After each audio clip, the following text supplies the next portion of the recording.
மாலை வணக்கம்ங்க. நம்ம மாடி தோட்டத்துல பாத்தீங்கன்னா வானம் பார்த்த மிளகாய் போட்டிருந்தோம் இல்லையா, அது வந்து எப்படி வந்திருக்குன்னு பார்க்கலாம். அதுக்கு முன்னாடி ஒரு பர்த்டே விஷ் பண்ணிடலாம்.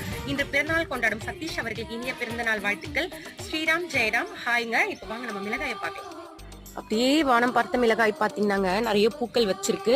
காய் நிறைய இருக்குங்க. இங்க பாருங்க, கொத்து கொத்தா அப்படியே உள்ளுக்குள்ளேயே இருக்கு. நிறைய காய் பிடிக்க ஆரம்பிச்சிருச்சுங்க. இப்பதான் கொஞ்ச நேரத்துக்கு முன்னாடி பார்த்தேன். சூப்பரா வந்திருக்கு. வாவ், அழகா இருக்கு. பாத்தீங்களா, மிளகா வந்து பெருசான உடனே அந்த கலர் வந்து நல்லா வருது, அந்த நிறம் வந்து. காலையில பசங்களுக்கு லஞ்ச் பாக்ஸ் பண்றதுக்கு அவரைக்காய் எடுத்துக்கிறேங்க. அவரைக்காய் வந்து நிறைய இருக்கு. சரி, அதனால அவரைக்காய் எடுத்துக்கலாம் அப்படின்ட்டு எடுத்துட்டு இருக்கேன். சூப்பரா இருக்கு பாருங்க காய். வெள்ளிக்கிழமைமா இன்னைக்கு, செவ்வாய்க்கிழமைமா இன்னைக்கு, தங்க கம்பல் போடுமா கோல்டுல போடுமா அப்படின்னு கேட்டிருந்தாங்க. அதனால போட்டிருக்கேன். அதுக்கப்புறம் ஒரு சிலரும் பாத்தீங்கன்னா அப்படியே கோல்டு கம்பல் போடுங்க அப்படின்னு கேட்டிருந்தீங்க. சரி, உங்களுடைய அன்புக்காக நான் போட்டுட்டேங்க. இந்த செடியில இருக்க காயும் வந்து எடுத்துடுங்க. Happy gardening. தேங்க்யூ.